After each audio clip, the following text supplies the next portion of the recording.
Hello, welcome. I'm Commissar Mark, and today we are going to take a look at how to get editor for CZ3, Julius, and how to make custom maps. We are going to be covering Augustus map making in a separate video because it is way more complex and it has a whole bunch of new features coming up very soon, which are gonna make and revolutionize map making process and things you are able to do. But Julius has had the map editor for a long while, and I myself and other people have been creating many custom maps for the game. Even with the limited options that you have with the basic editor functions, you can still make very interesting, good and intricate maps. It's just that Augustus is gonna allow you to do so much more eventually. But this is not about Augustus. This is about Julius and how to make basic maps for the game. And so, what you want to do is get yourself the game on Steam or GOG, whenever you prefer to get it, or if you have a CD version of the game original when it came out, just install that, get it on your drive. Then you need to go to a link for a Julius mod, which is a quality of life mod, which is nothing like Augustus. It doesn't actually modify any gameplay features in terms of functionality. It doesn't impact balance at all. Instead, it just provides you with some bug fixes and quality of life improvements, like resolution fixes, windowed mode ability, some basic options in the game, and editor. The editor might need a separate file to be downloaded, which I'm also going to provide you with a link to that in the description of this video, so click below and get it if you don't have the editor already, which some versions of the game does come with it. But if you do not have it, you will not have the option for an editor in the game menu. Or if the option is here and you click on it and it says you don't have the files, then you just grab whatever I just said, you download that file, drop it into your CZ3 folder, overwrite anything that's there, and then boom, you will have the access to the editor. So, to begin making a custom map, the first thing you need to do is click here in the main menu into the CZ3 assignment editor, which is gonna drop you right here, which is custom map editor. And so this is where you design your maps. Standard size for the map when you drop in is small, so you can adjust this as well as other settings. If you take a look on the right side, there is this button right here, which is where you would have your empire map. So click on that and you can see there's a brief description. This is what the map is going to be called in the menu if it's loaded through the city construction kit. And so we can just add something like tutorial map, but for your use you might want to add something as a brief description of the map, so you know, whatever's most key striking feature about the map can be mentioned in that, but don't make it too long. For actual story and background, there is always an option to include that as a separate file or just text on Haven if you upload the map, which I'm gonna also show you how to upload maps, but we'll see if there is enough time today. Maybe I'm gonna make that into a separate video because Haven is its separate thing and it's really important that you understand how to do it properly as well. And it's really good to do it because people will be able to play your maps if you upload them there, and you will get feedback, which is the most crucial part. Because map making is a lot harder than it might seem. It's not just about designing something interesting, it's also that you need to understand key features of a map and how they work together in conjunction with difficulties you face the player with, as well as just understand the concept of everything has been basically already made. Like, this CZ3 community is old and many of these maps that you might come up with as interesting ideas already exist, and you can take inspiration from them, or you can just come up with something that has a unique spin on something, but still there are probably gonna be a couple of maps that already do very similar thing to your map. But don't be dissuaded by that, that's completely fine. There are like 10 maps of Pompeii, for example, on Haven, and that's completely fine. It's just, you know, people inspire themselves differently. And I'm gonna talk about design of maps and especially terrain. But first, the very core basic thing is this setting box. So you've got the brief description, we've covered that. You have starting conditions. We'll click on that setting in a while. That's gonna bring up another menu, so I don't want to just go in there just yet. Instead, let's take a look at terrain set. So this is what the map is in, and this would be a central map.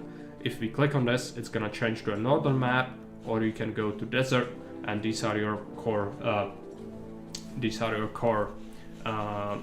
terrain settings you can pick from.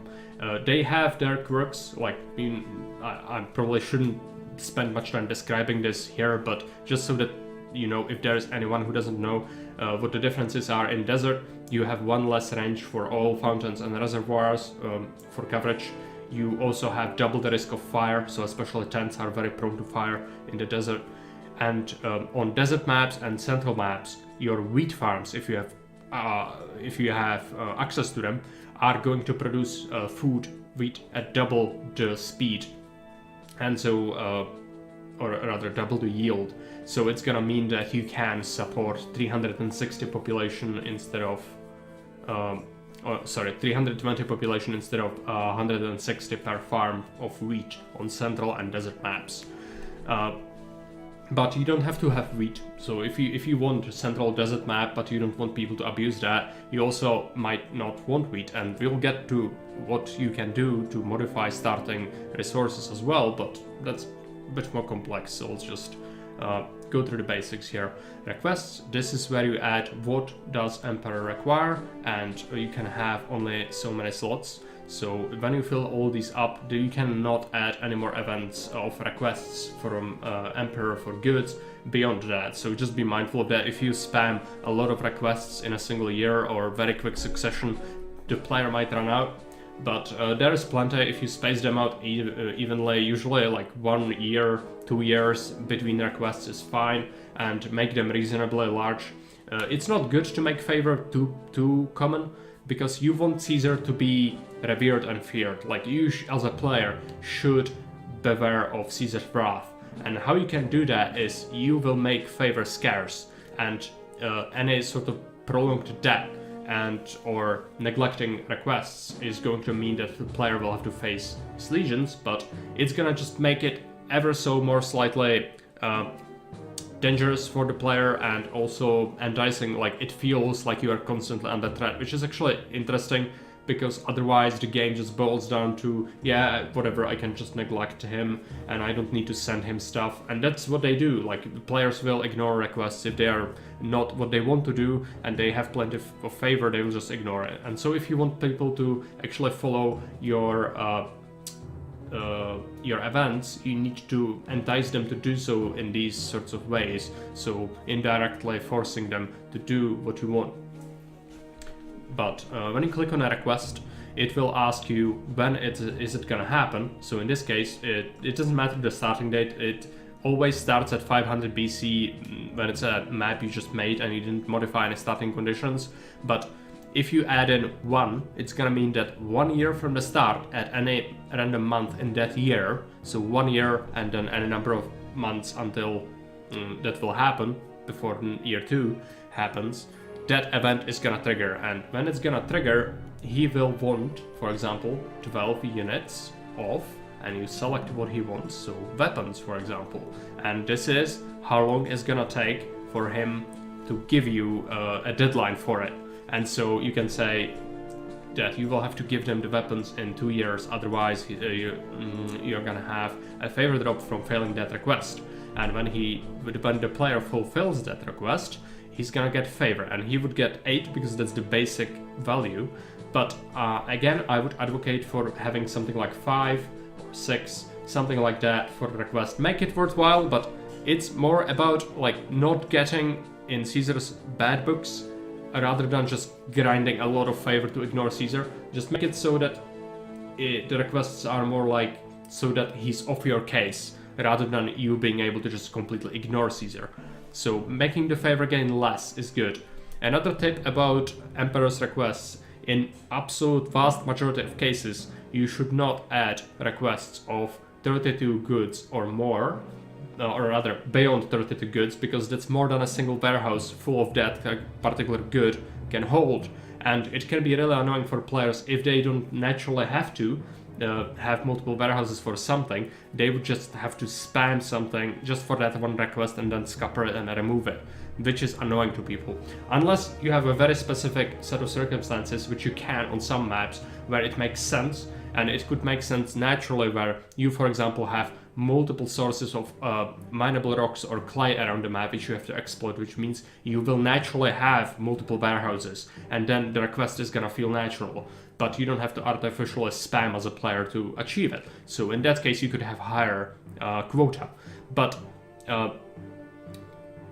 the other case is if you want the map to be really difficult, and not only that, but also themed around some resource or the other, like it's supposed to be a rich mountainous region which has a lot of iron, and you are supposed to be just churning out a whole bunch of weapons, then it might make sense to make bigger requests for that, but just beware that people really don't like when it's over 32, and people who are very respected in the community, like Jake, DDR Jake, they will say the same. It is one of his points in his guide how to make maps, that you should not do this. But there are special sort of circumstances where it can be justified, so be aware of that. It can be used, it can be useful, just don't overdo it, otherwise it's gonna drive people off, because nobody likes just nonsensical events in maps. And how you need to view a map, I guess now is the good time to talk about it. So imagine there's a line, and this line from point A to point B is your timescale.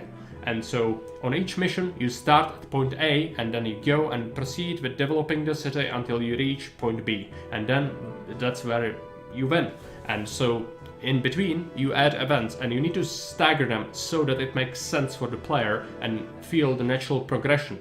And so example of this is that as I added the first request, it shouldn't actually be weapons, because usually, unless it's the only thing the player can really easily export early on, what would make sense more is have the player ask for something to start developing their industry, and so you can hint them or force them in a way that you want them to develop something. For example, pottery and clay is on most maps where you have access to it and you can sell it, it's the most valuable early game export, and that's because then if you make surplus of it, which is very easily achievable, you can feed it to your block and make them insulae, which are very good tax base.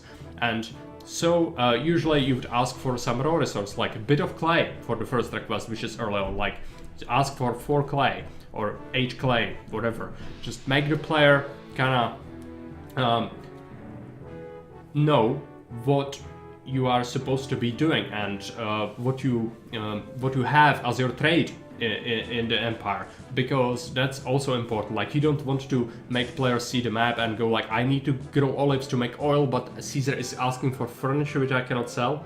No, it would force player to spend money on something unnecessary, and that's not good, because especially early on the city is kind of tight on budget usually, and so you will not want to force player to invest into something completely redundant early on. So just keep in mind that requesting stuff that can be exported early on is good, because it forces them into that, but even better, make it a raw resource rather than processed resource, so clay instead of pottery. Or you can do food, just to force player to start feeding people sooner if you want to.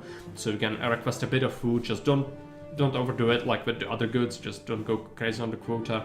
And with some things you can do something like, even like early on, you can have a teamed map where you go, send me like 64 oil, that's 2 full warehouses, but he can send you that oil within like 20 years. And then the player is gonna have that sort of a goal in mind, how to like approach it. When, oh yeah, I need to fulfill this eventually, but he's gonna have to develop the city, and the oil is gonna naturally build up if you set the map with that in mind. And so just keep that in mind. This is all the things you can do with requests. Then you've got enemies. So when you click on this, it's gonna bring up a tab, and these are all the enemy types you can have on a map, and so you can pick from them. They all have different strengths and weaknesses, how good they are at certain situations. They have morale, HP and attack different. They also do have different compositions. Some armies will have ranged units, which means that they can attack at a distance, which can be really annoying. If the enemies are very numerous, it can shred your your units at a distance. Other units are just very good at just swarming. Enemies like the natives especially are very fast, and they can just overwhelm auxiliaries if they are not bunched up enough. And so if you pick barbarians, it's gonna make all the enemy invasions natives, but it's also gonna make them have distant battle events where you have notifications before they arrive to the city. And so here you pick your enemy type. So in this case, let's pick something simple. Let's like Etruscans. They are early game enemy in the campaign, so they're one of the weakest. Then you've got some knights are basically buffed up Etruscans. If you want to know exactly which enemies are how strong, I will share you the enemy catalog link, which is to C3 Haven, and you can see there is a chart which interprets different strengths of each faction, and so you can judge it and what kind of enemy you will have on a map. There's something to be said about not having a certain type of enemy on some maps. Like, it doesn't make sense to make people from Judea invade you on a central map if it's in Italy most of the time. Otherwise, it's gonna feel off. Like, if you are going for historical accuracy to an extent that the game allows, you shouldn't pick something obviously not thematic to that map. But there are circumstances where, for example, Fairby has made a map where he made it team to Asterix and Obelix, and there are Egyptians invading you in a northern map where the Gallic village of Asterix and Obelix was, and that's funny and makes sense in the setting itself on the map. But in general, for this game, if you aim for historical accuracy, you shouldn't pick something obviously not related at all.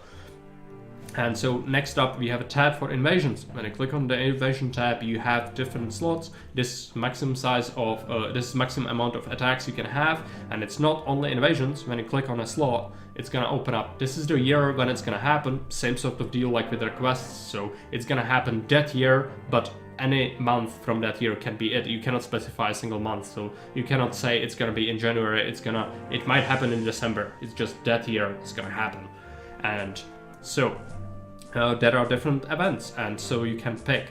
If you click on no invaders, you click on that and you will see that there is local raiders, which means that that's natives. If you click this, the attack is going to be natives and it's not going to have any warning to the player. You should not set this as your first attack, because the player, as a first attack, you should have regular invasion, and that's because player needs a heads up in terms of how and when to set up military, because if he doesn't have that information, he's gonna just greed out most of the time and just keep building up economy until he gets notified and there is no notification, and so suddenly he dies. And you want to avoid that because it leads to frustration on most maps. In most cases there can be exceptions, but in general this is how it should be. If you click on this number, you can type in anything from 0 up to 120, which is the maximum size of invasion. In Julius, in Augustus, there is 180 or 200 maximum size, but in Julius you can go up to 120 maximum units. And so when you add it up, that's how many enemies will invade, and you can select from where, and you can select up to 8 invasion points on a map. And how you do that is, let's just quickly go out of this, and you click over here at, let's just quickly find it. It's this one, the soldier with a flag. You click on that and it's gonna bring up points 1 to 8, and then you set this up, and it needs to be adjacent to an edge, and it needs to not be a forest or a cliff or water. It needs to be open land. Now, there is something to be said about invasion point placement. So if your map is large and you have different invasion points at each different side, it's gonna force the player to really make some difficult decisions where to place his army. So he would probably want to do military in the center, so you should provide some places where the player will feel like he can naturally place forts without too many difficulties. So in this case, having something like a raised land here would actually make sense, so that the player feels like, oh, I can place forts here because I cannot really use this for housing very well, so instead I'm just gonna use it for forts, and they will have access to all the places around the map easily. And so you can do that so that the player has some semblance of a choice. Otherwise, you can also just, make one side of the map an attack, or theme it like it's the Alps crossing like Mediolanum, where the enemies are gonna come from only a certain direction. Now, very important point is, you should always consider making the edges of the map where the invasions are not gonna come from covered by something, be it trees or, you know, shrubs or other kinds of terrain, so that the player knows that this is in fact safe and I can build around here.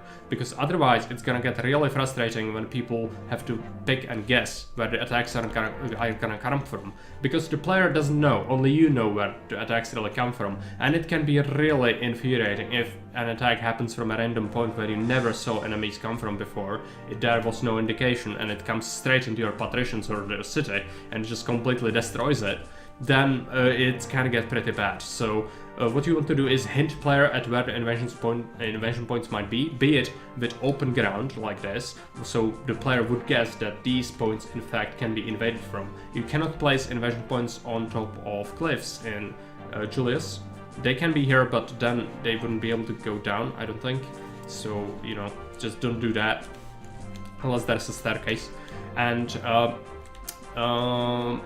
or you can also do something else where if you want to have multiple open edges, you can have a couple, like 1 or 2 are fine, but usually you should avoid that as a novice map maker, because it's really easy to make players uncomfortable on a map, and you should aim to make something simpler initially and then just work from there, get some feedback, play it yourself, you know, get a feel for it, and then work from there. The other thing you can do, if you have multiple open points on a map like this, the edges, you can also hint at the invasion points by having a couple of natives at each entrance, and so that's gonna mean that player will see the natives, and if you hint at it from the instructions, he's gonna go, when there are natives near an edge, I'm gonna watch out because the instructions said the natives guard the invasion points for enemies, or something like that, that you can incorporate into the story, and that would make you able to use edges as well. Now, something to be said about having entry and exit points on a map. Every single map needs to have an entry point and an exit point. So you place these down. This is the one of the first things you should do. And what they do is entry point is a red flag, that's where immigrants and traders come from, and exit point is blue flag, that's where immigrants and traders will leave your city from. And it's crucial to have them. You need to have both.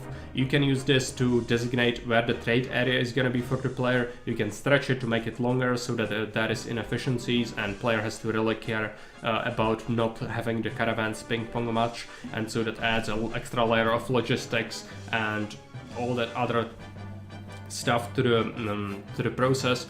And the other thing is, when you have water, you also do have ship entry and exit points, and so you also, if you have water trade, you should have these, and so you set up river entry and you set up river exit. Water can be a little bit finicky, where you should aim for having at least 3 tiles side by side for ships to pass. Same goes if you want to have wharfs, they need to have at least 2 tiles in front of them, preferably 3, so they can move around, but otherwise it's gonna bug out, and you can place wharfs but they will not spawn ships, or they cannot receive ships from a shipyard. And same goes with docks, they couldn't receive goods if the water was like this. Then the ship just couldn't dock because the dock would take up all the water. So just be careful about that, make it a little bit wider just to be safe. What you can do is very carefully place down all these terrain types. I'm just placing it willy-nilly, but what you want to do when you're creating a map, you want to use the smallest brush. Just pick and place small little things here and there. Don't go crazy on large brushes, because usually you want to tailor it. Now, you don't have to go with very large map sizes initially. Like, it's totally fine to start with something smaller and just see what happens and how it works and what works the best for you, because larger maps require a lot of effort into every single area to make it unique and feel challenging and feel good, you know. And this small brush will allow you to do that, add small little details and restrict wharf space. So like this, I rugged up the coastline so that you cannot fit as many docks or wharfs around here, which dock spots are really important, and you will only want to keep a few possible dock spots around where you want the player to set up, so that you know where it's gonna happen and how that works. Now, I've created a situation here with this where the invasion point is cut beyond the water, and so enemies would invade here and they would be cut off. Now, player could build a tower or send units to shoot at them from a distance, or build a bridge or let them pass. But if player has a choice, they will usually just cheese it and kill them off. So this is not ideal, you shouldn't do this, because then the player will just sit around without actually fighting the enemy. It will impede his immigration, but he can kill them from a distance, like I said, with a tower or units, or just wait, and they will eventually morale break if they stay on the map long enough, and then they will just leave. The same thing goes when you have multiple invasions happening in the same year. If they come on the map at the same time, they will share morale, and so if one of the armies gets defeated, the other ones will morale break and will run off as well, and they will head towards the invasion point that's nearest to them, and then they will just leave the map. So just something to be careful about. Now, you can also place fertile land, which is this button. Even a couple of tiles like this will actually allow a couple of farms to be placed. Like, it only has to have adjacency, and so you can have 3 by 3 farm here and here, so you can have like 4 or 5 farms around this one tuft. It's insane how much you can fit. So if you have an area that has a bunch of tufts like this actually allows for a lot of population, and it's actually much more than just concentrated tuft like this, which looks like it's more, but you actually can fit much more over here, even though it's more spread out, and it doesn't actually impact the yield of anything. It's just visual. So use that at your own discretion. Just you can make quite rich farmland. One thing that you should consider is building close to an invasion point is extremely risky, and forcing player to do it is gonna lead to a lot of frustration, and so always be mindful of that. And if you do that, you shouldn't be excessively cruel in the army sizes and all that, otherwise it's gonna feel really overwhelming and impossible. There are people who can deal with it, it's just for your average player it's gonna be really difficult. Now when you click on this, you can raise or lower the land, and you can create even another layer of cliffs on top of standing cliffs that are here already, and you can go even higher, and so you can create layers and plateaus and mountains with that sort of like paths that you have to take. If you want to cart stuff around on this side, you would have to, for example, just go through here, and then you would have a staircase, which is another function, access ramp, and just add it there, so player has to go through here, for example. Now, if you click on this is an earthquake marker, and so you can place it, but first you need to go to the events and then go into special events and earthquake, and you set it. Either it's minor, this is size, so minor is small one, just quite tiny, or average or major, and these are your sizes for earthquakes, and you set when it happens.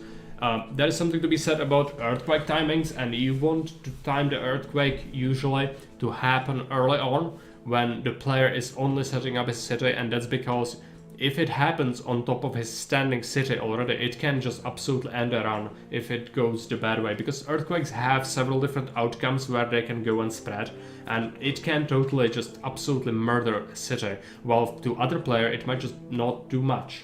So has that kind of RNG element to it, but there are only so many variations. So if you observe the earthquake happen a whole bunch of times, you should know all of the layouts. But usually you shouldn't place an earthquake on some place where you expect the player to have his main city in. Otherwise it's gonna be very frustrating and it's gonna kill it. Or make it happen very early on so that he knows I cannot build here and I have to go around. Keep in mind that players can mine the earthquake as well, so they can place quarries, iron mines around it, and they can mine it for these resources, so that's something to note if you restrict mining in another way.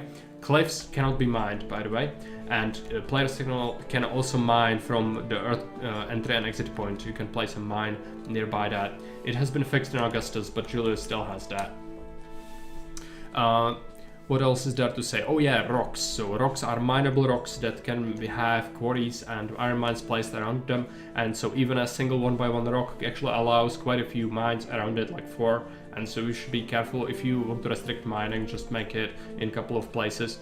Now, what I like to do is place tactical rocks, which means that I don't like people building very regular shapes, especially not 9x9s, and so I want people to be forced out of their comfort zone with my maps, and I want them to be forced to make tough decisions and tailor their blocks around these tactical rocks. And so I place them in such a way that you just cannot have anything very large around here, and if you build a block, it's gonna have some rocks in the middle of it, which is gonna force inefficiencies, but more labor is gonna have to be used for services, which is fine, and then you cannot fit regular designs, which is good. Usually I like that quite a bit. You can also go with slightly larger rocks, they will change shape and they will change their visuals as well compared to how large they are. Even 3x3 have different skins, and so you can do that.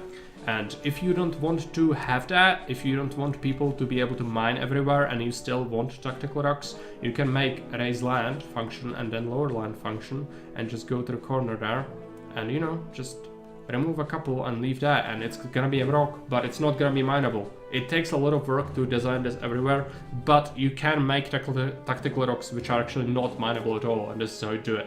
So just something to keep in mind. You can also place roads in the editor, but more stuff can be placed as well. Later I will explain how safe editing works and all the other functions, but this is the basic editor tutorial, and so I'm gonna just focus on that for now. Already this video is kind of long and I've been rambling on a lot of these features, but it's really necessary to get this out of the way because there is no real proper good tutorial on YouTube, and this one should be fairly comprehensive. At least that's what I want from it. And so that's the road.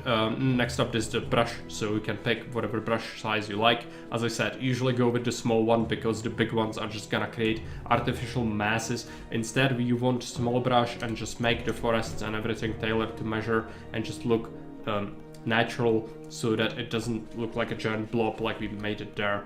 So instead you have these small little forests, and it looks much better when you have that. Same with rocks, same with everything else. Make it as small as possible. Not with the cliffs though, they don't get affected by the brush size. It's always like this, and then you just, you know, have to tailor it. But if you want to make a small little incremental cliff, you can just start drawing on an area.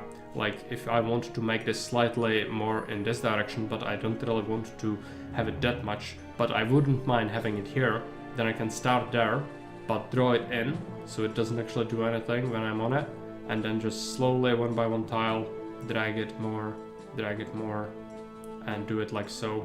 So you just expand it very slowly, because otherwise, if you click, it's gonna just make a huge cliff, you know? So just use that to incrementally make small ones. Now you can also place fishing spots on a map, and if you have water it can be good. You can have up to 8. Then you need to also enable wharves and shipyards on a map, and that's gonna make it so the player can build these and fish for food. But be careful not to have meat enabled on a map as well, otherwise what's gonna happen is fishermen will fish out pigs, and it's gonna be pig meat that's gonna be stored in a granary, and if you have pig farms, they will grow fish instead, so it's kind of weird and people laugh at it because it's just an oversight. But yeah, that's what you want to avoid. You can have up to 8 fishing points. There is something to be said. If the fishing spot is really close to a wharf, what happens is the fish is gonna just flow, because the ships are gonna be able to just ping pong and quickly deliver it, while the player will just shove it into a granary. It's gonna be very efficient, even more so than a farm for wheat on a simple map. So be careful about the closeness of a fishing point, because it can be really insanely productive. There are also herd points, and every map type has a different animal on it, and so central maps have sheep, which are harmless, they only block construction.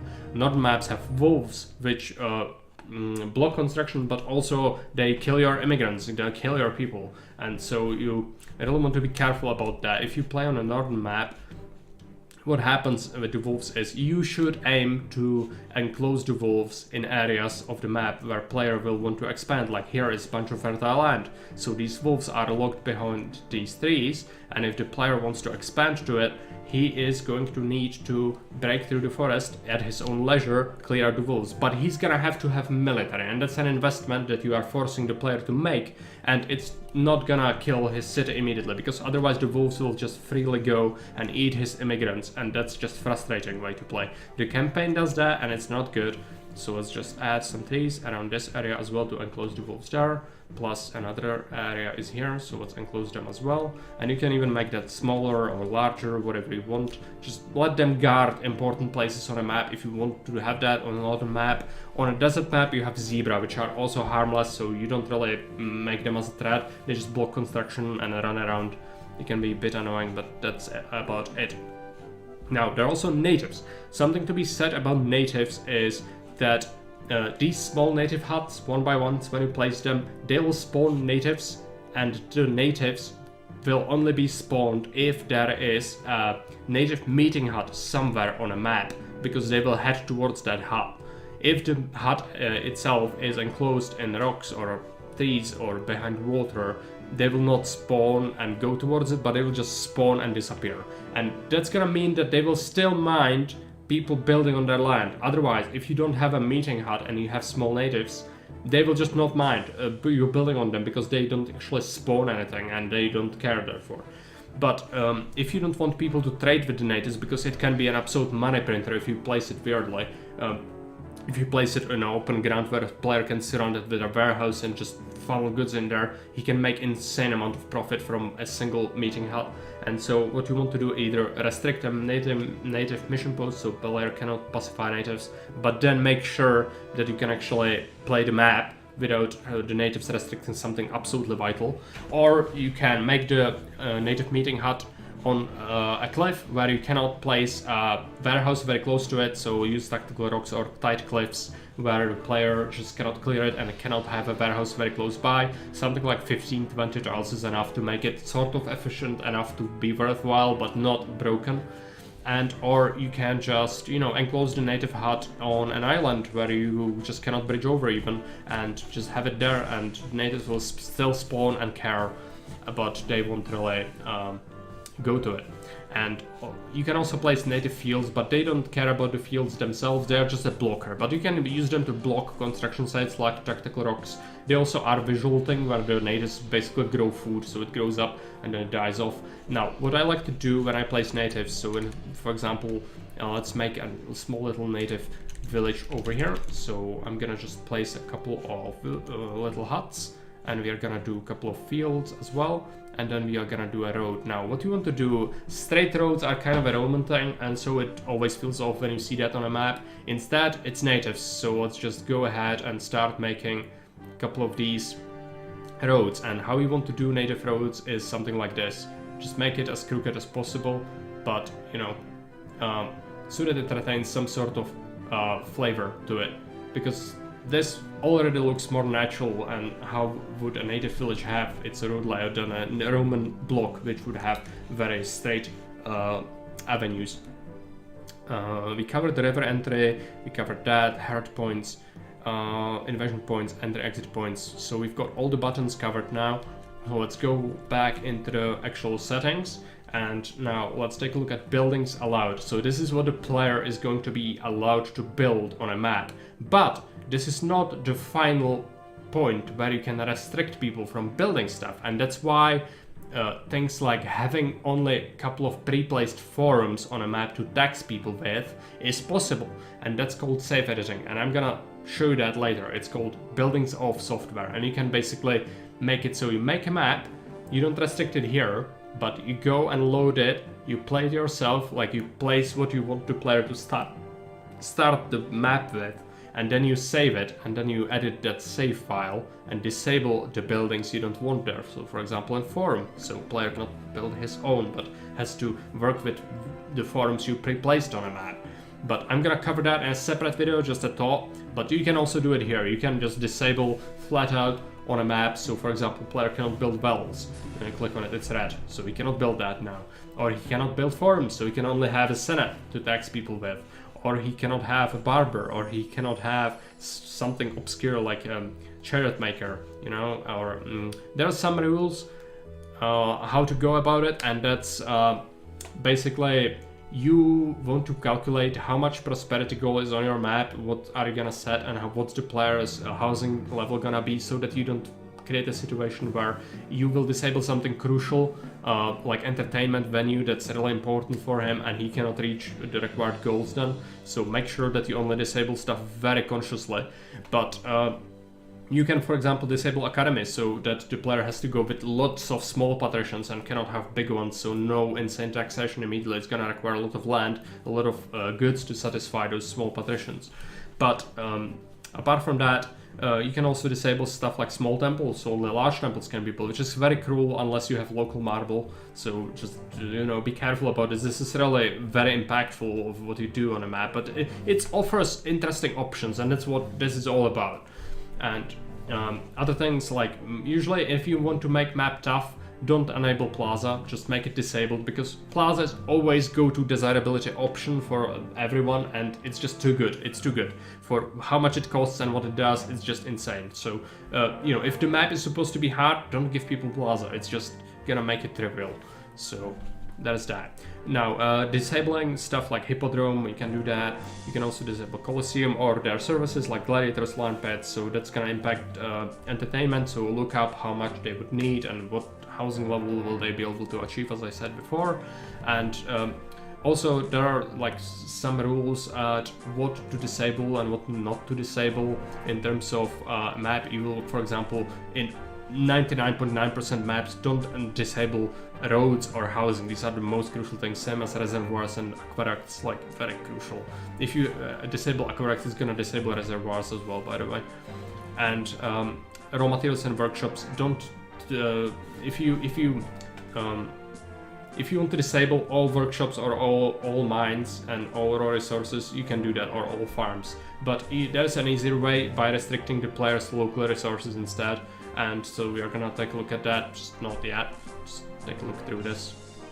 Military Academy is, if you want to make a map very tough militarily, you can disable the Military Academy so the player has to invest into lots of towers to hold off the attacks. Also, disabling Oracles is usually good because it trivializes the gods really a lot, and you want the player to be forced into building lots of temples instead, for example, so you might not want players to build Oracles, so you can do that. If you don't want fishing on a map, don't enable fishing wharves or shipyards. So there's that. Also docks, if there is no sea trade, don't enable docks, because it's just gonna feel off by having that in the map, you know? So that is that. Also, if you make a map that doesn't have any military in it, disable forts and walls and towers, because otherwise it's gonna feel off to have that. Keep gatehouses in though, because they are used as roadblocks in Julius, and some people want that, so just, you know, keep that in mind. Now, what else do we have here? So we've got win criteria, and so this is where you set up what your goals for the map are, and for the player to achieve to win the map. And so open play, no win or lose is just, you know, there is no win or lose. It's a sandbox. That's no, you shouldn't use this. Sandbox maps are not very popular, and for good reason. Like the game's charm is about beating the goals and achieving them. It's not about just building a massive city without any goals at all, because that just gets really boring really fast. For most people, that is. I'm not telling you how to play your game. You can enjoy that if you like that. That's fine. It's just for vast majority of people, this is not enjoyable and what they want to do.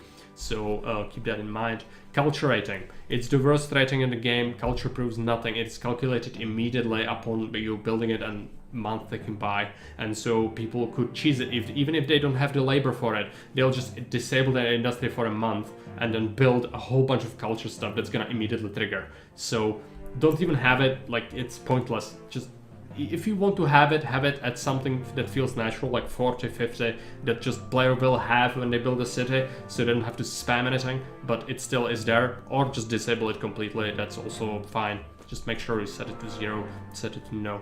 Prosperity. Prosperity on most maps for players on custom maps, you should set this very high, like 90, 95, 100.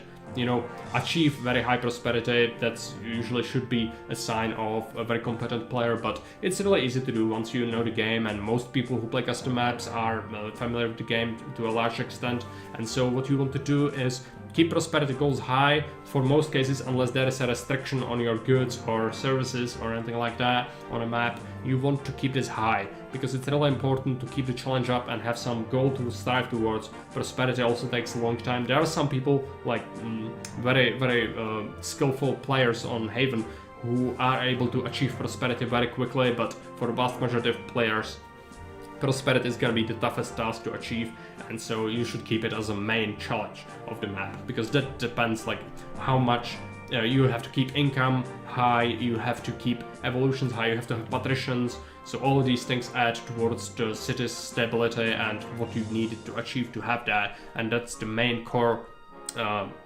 challenge of a map. Peace rating. Peace rating means surviving years without getting your stuff trashed by the enemy. It's basically a timer for most maps, and so this is the time you need to set. You should set peace in most cases because it adds that extra layer. If there is someone crazy like on Heaven people who can beat a map within very short time span with the prosperity, peace is gonna make sure that they have to actually care about the challenges that you set up for them. And this is where the timeline again comes in, where I mentioned point A to point B, where you have a timeline set for the map. This is where the peace is also calculated for, and so you want to make sure that the peace kind of happens naturally and the player is not waiting for ages for it to happen as well. So you want it to feel natural and just complete it as he completes other goals. That's your average player, that is. Favor. Favor is usually to be kept fairly high, but don't go crazy on it. 100 favor is usually excessive. Like it will mean that on an end of the year when prosperity is calculated, for example, so December, then it's January, and in January your favor always takes a hit, and it's either by -1 if you pay yourself less than you should, or -2 if you pay yourself your salary that you should, or more if you pay yourself more.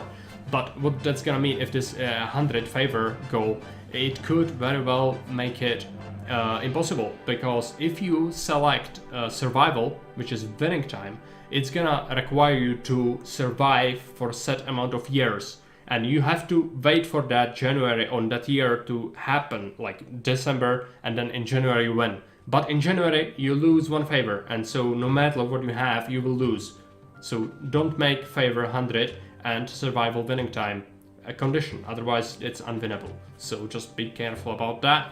But if it's losing time, this is the time limit, and so this is where the timeline comes in again, and you want this to be the case on most maps, because what happens otherwise is people will absolutely outwait your events. Your invasions and your goods requests are just gonna all go to waste, because they will just wait in a corner, they will build up a tent city, they will kill all the attacks with a very small fort that they don't even have to defend very well. They'll wait for all the stuff to happen, and they will just build up and expand and claim the map and win it without actually playing the map, because all the stuff happened without them.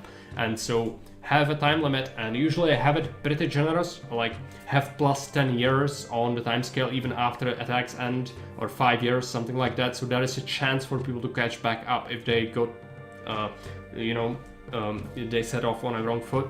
But usually something like 30, 40 or 50 years is enough, and now the number you type in here is gonna be the years that's gonna take the map to be filled, to be completed, and this is the time limit that they need to achieve. And so just set a time limit for most maps, because it means that people cannot cheese it and outweigh the attacks and all the events. Survival time, in most cases you shouldn't use this, and it's just annoying. You need to survive for a set amount of years. It's like peace, but worse in a way, because it can softlock people with the favor, as I mentioned, and also it just feels arbitrary, because people can be good and just beat it sooner, and you just wait, unless there is a very specific thing you are waiting for and you want people to wait on something, you should do that. But it's not just surviving time, it's not just wait until 10 years happen and then you win. It's also, if you don't have all the other conditions when the 10 years happen, you will die, because it's not just survival. It's actually not, it should not be named that. It's a time limit, but also with a condition that you have to wait that time. So it's like if that was a time limit, but on top of the time limit, you have to also wait until the end of it. So that's what survival time is. Winning population, you shouldn't go overboard. There are people who go with massive sized cities. Season 3 is not a game where you build cities of tens of thousands of people. Even 10,000 is the ceiling for vast majority of maps, because it at that point will feel redundant and artificial to build anything else, because you'll just add to your endless amount of unemployment, so that you spam more labor sinks around the map. And so if you want the map to be enjoyable, tailor it, and it depends on what kind of industries are you gonna be expecting the player to build. So lots of farms with low yields, like regular farms on northern maps, it will mean that a player will spend more labor on having food, and so you can justify a slightly higher goal. If they have a lot of exports, especially raw goods, it can mean more labor, more warehouses. If they have to ferry stuff around the map, it's going to make it so that you will have more people, and so that's also gonna come into play in that. And in general, just keep it reasonable. Something like 6,000, 8,000, that's usual for most maps, and it's totally sufficient. But make sure you tailor it, that there is plenty of resources on the map to actually achieve it. Otherwise, it's gonna feel horrible. There are two ways to go about designing a map as well. One is make the map small and only tailor the resources to what they are supposed to be, and it's like a puzzle where player will have to figure out where to build certain things, and there's only like one, maybe two ways how to build stuff, and that's just intended way, and that's a puzzle map basically.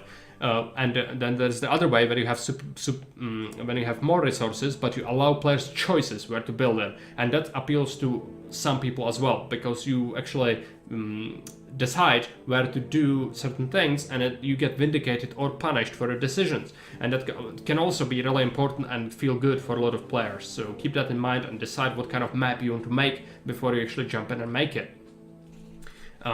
So winning population, that's covered. Now, special events. So we've got the earthquake covered, that's what I said. So when you place the earthquake marker, it's gonna spread from there, and it's gonna have 4 arms going one direction, so 4 directions, and then it's gonna go the length that you specified, either minor, average or major, and it's gonna go and destroy stuff. It's gonna cut off access to certain areas if you have that, but the earthquake will be stopped by rocks. And it will destroy natives if it comes across them, so keep that in mind. It also gets stopped by cliffs and water. Special events, Gladiator Revolt. It feels like almost every map has a Gladiator Revolt in it. You don't feel like you have to add it. That's what I want to say. It's good, it can be good as a challenge, just don't feel like you have to have it on each map. And that's because it can get annoying. If you have a single water source, for example, where players have to build a lot of aqueducts around and make this elaborate network, what would be really bad is if the gladiators nick that aqueduct that leads to the entire city by just, walking around, which they do because they are enemies, so they will just destroy that aqueduct. And then same deal with natives. If you have small natives everywhere, they could just, player can unintentionally build on them, and they will destroy that one aqueduct, which is gonna cause like 6,000 people to just instantly devolve and leave the city. So that's unnecessarily punishing. You might want it on some circumstances. It can be a good challenge, but always think about what other stuff you have on the map and just think in conjunction with that. Just don't look at this event in a vacuum. It needs to be added with a purpose. Change of Emperor is going to set favor to 50 regardless of what it was before. If it was lower or higher, it will be set to 50 when that happens, and you add a year when it happens. It's same for the revolt, you said it. Something to be said about the revolt: you usually want the revolt to happen at when a player is expected to have gladiator schools or amphitheaters or coliseums already. So something like year 10, year 15 is usually okay, where you will expect people to already have that sort of thing going for them, and so that the gladiator revolt actually does something. It can also be much later when you want just the player to have that extra obstacle when building patricians and things like that, so keep that in mind. Change of Emperor, it sets favor to 50.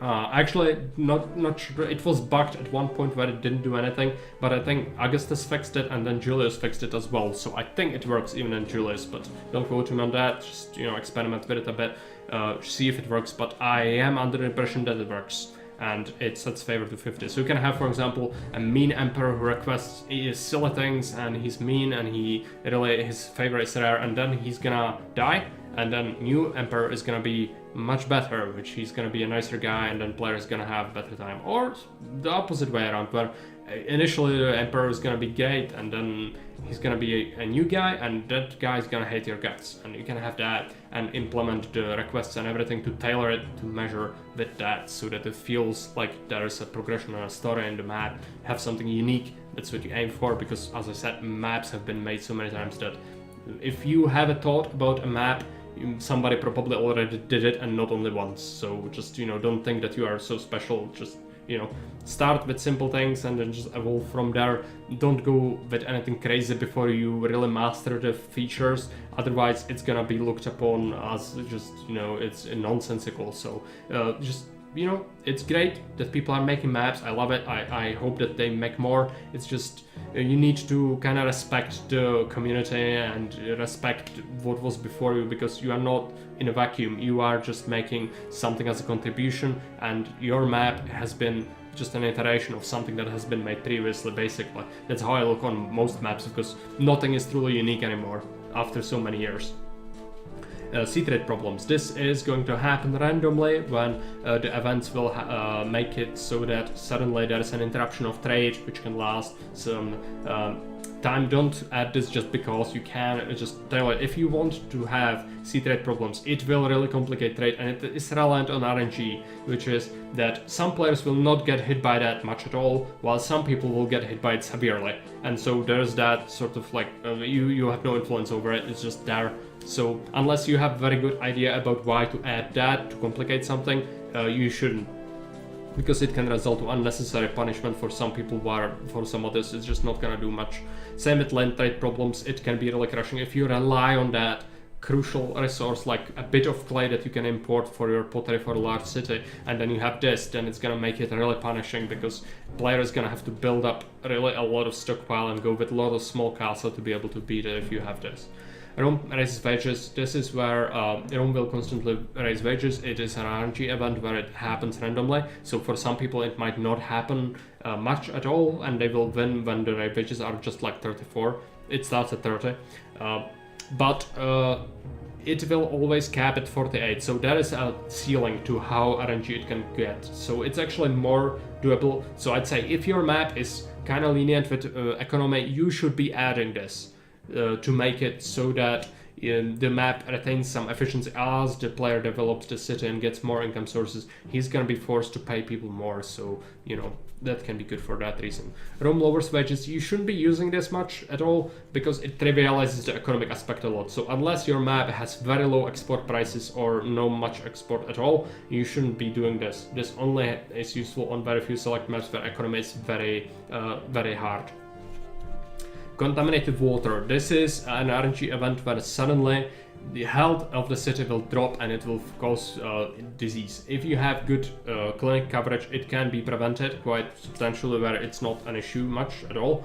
But if people neglect it a bit, it can result to a lot of punishment, especially on desert maps and maps where you don't have easy access to water. It can be really punishing. So add it to maps. It's good to have that. It's a challenging event, but don't add it everywhere, because it just gets annoying if it's just everywhere. So be mindful of where to place it.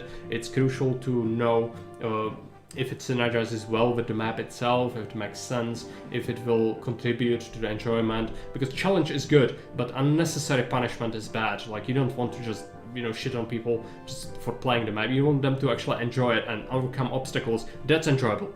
But having something happen arbitrarily and just add every single thing that's bad, it's just gonna result in the map feeling horrible. So keep that in mind. Iron Mine collapse and clay pits flooded. You shouldn't enable these events in Julius. In Augustus, there is an option to only have them take money instead of you having to rebuild them. But in Julius, it is universally agreed that unless you have that one very specific map where you will rely on players actually mining just one rock somewhere in the corner, don't do this, because player will just have to pixel hunt around the city for that one collapse most of the time, and it's just time consuming. It's just basically the money that you spend on it is inconsequential compared to the time and effort people have to just spend looking around for that, and it can happen randomly. So 3 times a year it can happen, you know. So it's just frustrating. Even Jake says in his guide you shouldn't be placing these events in your map. So just avoid it unless there is a very specific reason for it. Other than that, let's take a look. We have price changes. You can make it so that, for example, in year 5, there is going to be a change of price for marble, which is going to fall by 50 denarii. And so that's what's gonna happen. And so it's gonna be year 5, but again, it's gonna be from January to December, and you have no indication what month it's gonna be. But you can nerf economy with this progressively. So at the start, the economy might be vanilla prices, or you can tweak it later with the save edit, as I mentioned. But you can make it so progressively as the player plays the map, prices will change, and they can even rise, or make something more worthwhile, like raw resources, or make the finished goods less valuable, because they can be really good on vanilla prices. A lot of money you make from that, and you can have quite a few of these. Most maps will not use all these changes because the fluctuations, if you want them to be impactful, keep it something from 5 to 20 denarii, and if you want it to be severe, do like 40, 50, but that's like for very specific circumstances. It's a huge nerf, 50. But 5 to 20 is, reasonable. Like, it is a thought, but it's not crushing, and you can adjust to it. And don't make a sudden huge change year 1. Just make it gradual. If you want the price to reduce, if you don't people to have vanilla prices, reduce it with safe editing. If you set up the events year 1, player is gonna just get spammed by events, and it's really annoying. So you can just safe edit and make the prices like you want from the start, and then just adjust them gradually. And if you want something to dry up, like sudden drops of like 100 denarii drop is horrible, so do it by -10, -10, -20, -40, and the player is gonna get like, yeah, it's getting less and less worth, so he's not gonna expand it, and it's gonna be sort of expected and natural, rather than just a sudden bitch slap. It's just gonna make it absolutely useless, so it avoids that feeling of uselessness for that resource. And so you can do that. You can also cancel that if you don't want it anymore. You can just absolutely absolutely remove that event. Now there is demand changes, which this is how much quota is going to be in a certain city for a certain good at certain point in time. So you can make it so that in year 1, year 1, as I said, event spam is bad. So year 2, in fruits in Narbo are gonna rise. So Narbo will increase its quota of fruit, and it reflects to either buying or selling, depending on what the city does. But it needs to have that good already in its repertoire, otherwise it's not gonna do anything. So it only will reflect the trade that actually is on the map. So Narbo here, it actually sells vines or clay. So we could make it rise to sell, instead of 15, it would sell 25. And the shields are, 1 shield is 15 units, 2 shields is 25, and 3 shields are 40. And that's how it goes. It's only these in Julius. So it either goes up by a shield or down by a shield. And if it goes to 1 and then you reduce it again, it goes to 0. And that's how it works. If it's 40 and it rises, it will not go for more. So be mindful of that. And that's how it works. You can tweak all the trade route quotas with this, but they already need to have that resource in them. And so you are limited by a very important thing, which is the empire location, and you find that here. So click on the empire button over here, and you click on choose location, and you will have an option with here, over here you have the buttons, the arrow keys. And so when you click on your city here, you can see like our city produces wheat, vegetables, iron, timber, and marble. And if you don't like that, and you don't like the trade cities here, which what they buy and sell, you can click on the button and change empire location, and it's gonna show you a different location. You can see all the possible trade routes, what they are, if they are a sea trade route or land trade route, and what the cities are, what kind of different goods you have. Usually desert maps don't have clay, but you can totally make a city that's on an empire map in a desert, but have it so that you have another map. Because it's not like the empire map is usually looked upon favorably as a non-accurate, because you want the map to be having very importantly the stuff you want for trade, and that's the most important part. If you have to sacrifice that little bit of immersion from the empire map, just do it. It's more important than having the map much simpler just because you had to choose suboptimal location. There are only so many locations you can choose from. There are like 30, something like that, but there are quite a few you can choose from amongst them. That is an option to modify local resources in your city, and I will explain that in a separate video because this one is getting insanely long. But there is a safe editing function which allows you to modify local resources in your city in a save, and you can make that in your map. Just make it so that people can play with that but that's more complex a bit, so I'm gonna explain that in a separate video. But for a basic setup for a basic map, you only need to really know that you need to click on your city to see what kind of goods are gonna be available there, and that's how it is. And also we should probably take a look at the we didn't take up starting conditions yet, and we didn't take a look at the invasions much. So let's take a look at the invasions and what I said before with the natives and the attack size. So you set the date as well, that's the date I was mentioning before.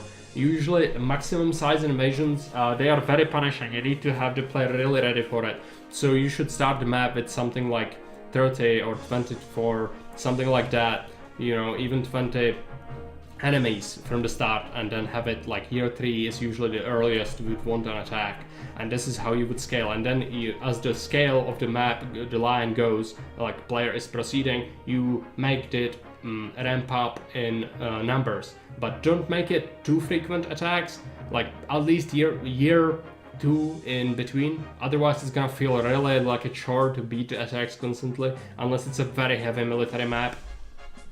And what you want to do is also you set up from which entry point they will attack. You can also set it so that the invasion happens from a random point where you don't know where it's gonna happen. It's here, click on that. And that can be good for some cases, but in some cases it can be a little bad. It's better to tailor it and like imagine where the player would expand to and where the attack is gonna be from, and do that. And then you can set a target. And so food chain means that the enemies will attack farms or wharfs or granaries, or gold stores, which means they will attack forum or senate, or attack best buildings, which means Colosseum, Hippodrome, you know, all these buildings. Attack troops means they will aim to destroy your units in your forts and your towers and barracks and all that. Or a random attack, so they'll choose between these targets randomly, and you can unschedule invasion. The other thing you can also pick is distant battle, and in this case, also enemy army means that the enemies you picked from the list over here, Etruscans, will be the attack that happens, and they will have an warning. If it is the local raiders, it's gonna be the natives, which have no warning, so evade them as a first attack, otherwise it's gonna feel really frustrating. But distant battle event, when you add that, it will be that there is an enemy invasion that's threatening a distant Roman city, which you need to save, which you know this event from a campaign, and you add an enemy strength here, and then you have a calculator. You can check my video on breaking down military, and you only need to know about it to know exactly how much the enemies count for and how much your units count for if you want to tailor it. And then you set the enemy strength, and when it happens, and player is gonna have to save it. These events do give a metric shit ton of favor though, so be careful about not having too many, because one, it feels really overwhelming, and players are very reluctant to leave their city with majority of their army if there are attacks on the way to the city. So be careful, like it's a bitch move to add a bunch of attacks while your army is away, unless you are very certain the player will have a lot of towers or the attacks are small. Don't do it, because it's really frustrating. And yeah, also be careful about favor, because it can yield a lot of favor with this. And so you can have up to, you need to also use a slot for it, so you can only have so many attacks, right? If you want to prove that the city is stable and defended from all sides, you can also do, if you have multiple invasion points, have a simultaneous attack, like have an attack that happens at the same year, or have 3 attacks like that in quick succession, and it's gonna be so that the player has to have defenses on multiple sides, but also make sure that the player is supposed to be at that point in time rich enough and developed enough to be able to do that, otherwise it's gonna feel really horrible. You can also change the picture of the map, but this is only for the city construction kit, which would not be relevant at all if you are doing safe editing, which is the advanced functions, which you're gonna explain later. But for a basic map, you can also pick a different picture.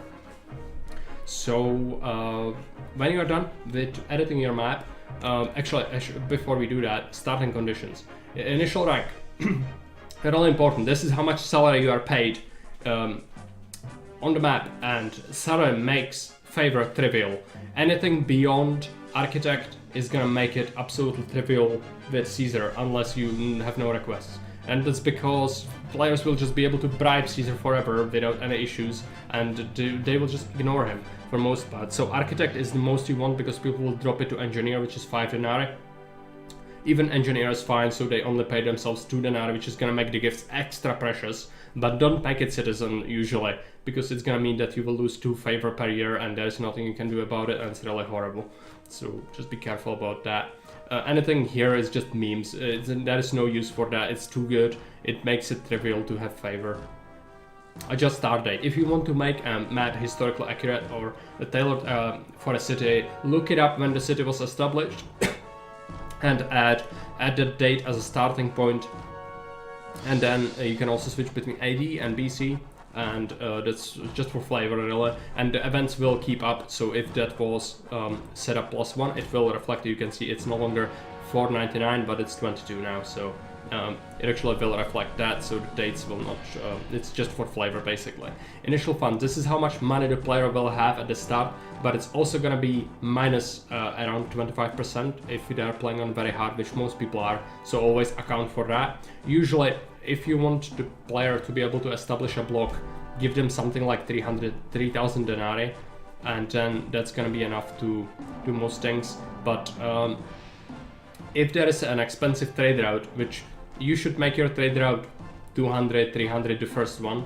If you want it real expensive, just give them like 5,000, because you are making it so that there is mandatory debt. You shouldn't make it so that there is necessary debt for the player, because it always feels bad. They should have an option to do it, but they shouldn't be forced to.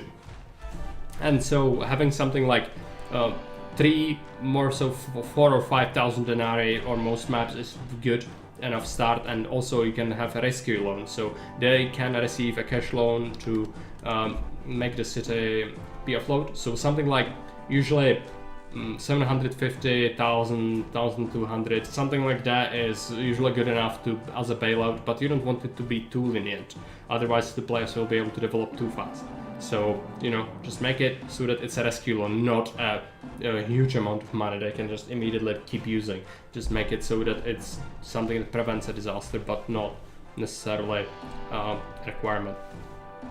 Rome supply speed, you shouldn't flag this on, because it's gonna mean that you cannot make food, basically, only for exports, and your housing will always have wheat from Rome automatically without any distribution by walkers, and it's just, that's used for a couple of maps, but it means that you cannot go beyond large insulae, and so prosperity would be capped severely, and you don't want to have this. It's only really used for the first tutorial mission in the game, that's where it has it, so don't even bother having it unless there is a very specific mission for it. Flotsam, if you have river and sea trade, you should be adding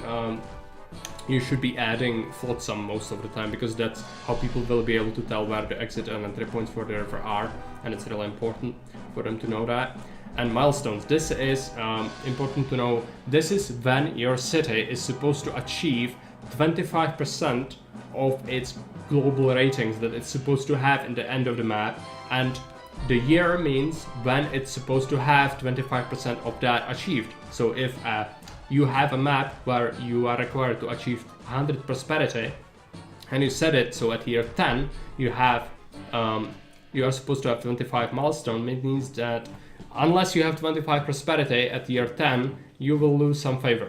It's not a huge amount, it's like 5, but if you do that, if you have that that prosperity or that other, not only prosperity but all the ratings at that point, you will receive a bit of favor. So it can be good, and also just make it a little bit smaller, like 10 years is a lot of time, so you know, 7, 13, something like that.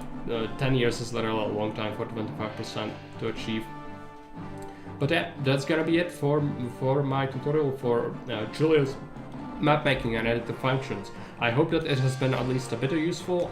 Let me know if you want to ask about anything. I will be making the video on save editing in the near future, so that's gonna be the next part basically connected to this, because it's very relevant. And also there's gonna be the buildings of tutorial for that. And then we are gonna do Augustus, because that's very different. It has a bunch of new stuff. It also has a bunch of stuff completely different, so that's why we need to do it separately. So I hope that you enjoyed it. I hope to see you next time. Bye. Also, I forgot to mention the most important thing. If you click on the file in the top left, you can actually save the map or load map, which is a scenario. So you can save the map as a scenario 1 or save it as tutorial map 1, and then it's gonna save it. And what happens now is, if you exit the builder, you can go to City Construction Kit and that you will find it here. So it's gonna be it's gonna be tutorial map 1, and this is the one that we set up. And we didn't tweak the starting conditions, but this is it. So you can see it here, and so you can just make it so. It's like that. Play it from the city construction kit. I will talk about the save editing later when you actually pre-place stuff on the map and then disable it and modify the starting conditions and local resources and all that. But that's gonna be it. I guess I can also show you. If you want the map size to be larger, you can go to new map and just make it, choose from tiny, which is very tiny, very small. You can go up to enormous, which is the largest map size. You should go something in the middle, because enormous is really too big for most cases, unless you want to go for a really large map. You need to imagine like all the stuff you will have to fill in to make it really unique, and every area have its own purpose and everything stand out. It takes a lot of effort, so don't go too hard on it or you will just run out of ideas. So better go with something reasonable.